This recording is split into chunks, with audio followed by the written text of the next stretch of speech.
Thank you, Mr. Chairman. And Assistant Secretary Biddeford, first of all, thank you very much for your service to our country and your long career in the Foreign Service.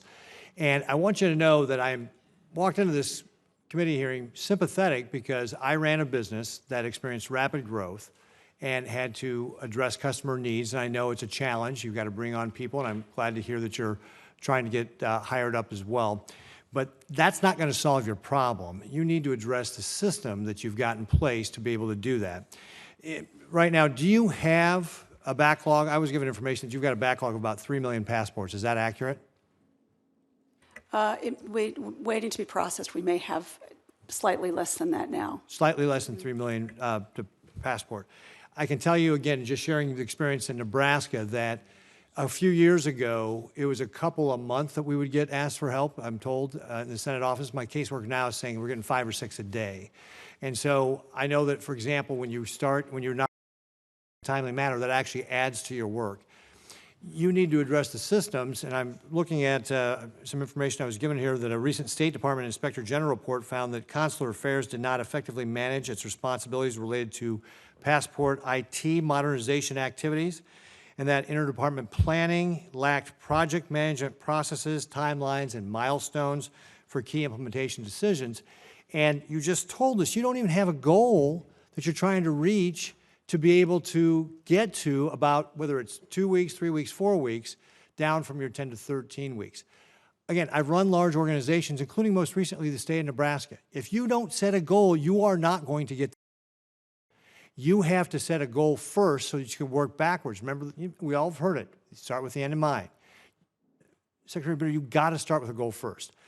Second thing, have you heard of Lean Six Sigma, which is a process improvement methodology?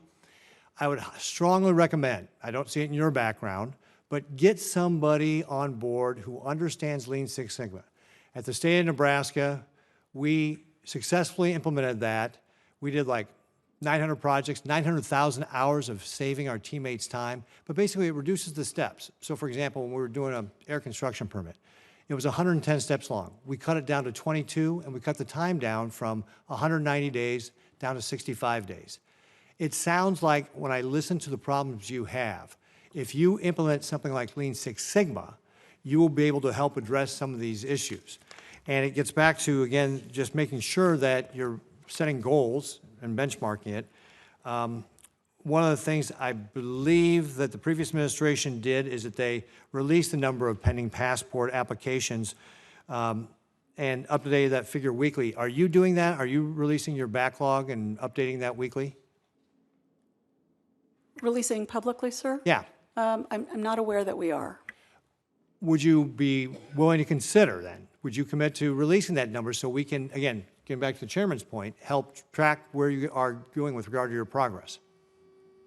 We're very happy to consider any suggestions that the committee has. Yeah, I think that would, again, helping us be able to understand where things are rolling out and how things are going to be able to do that.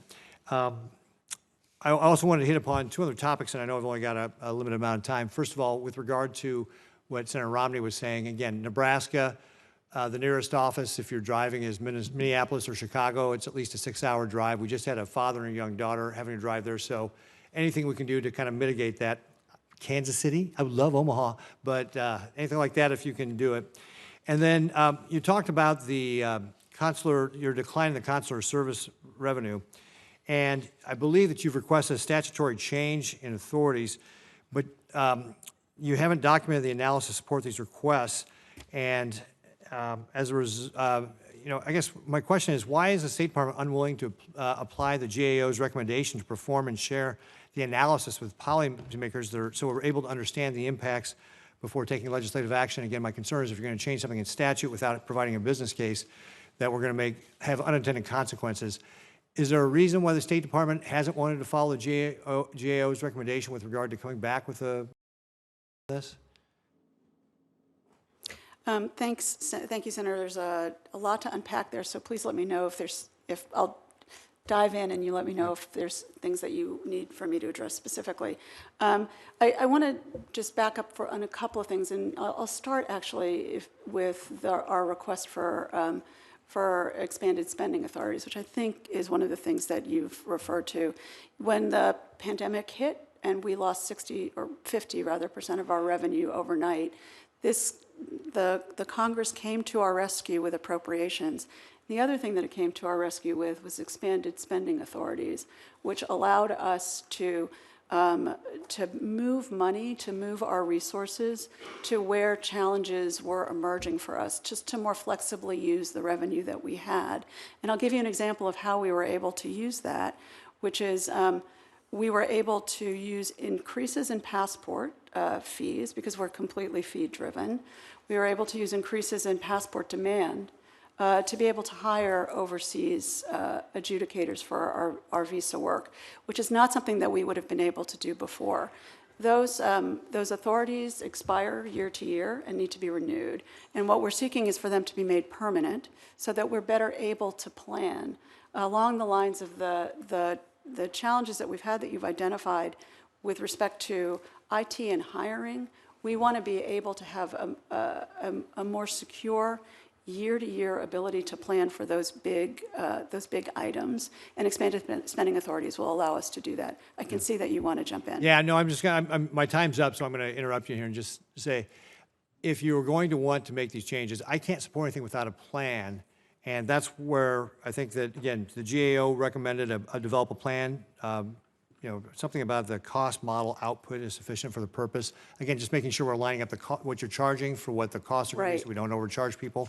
So I would recommend that you follow the GAO's plan on that.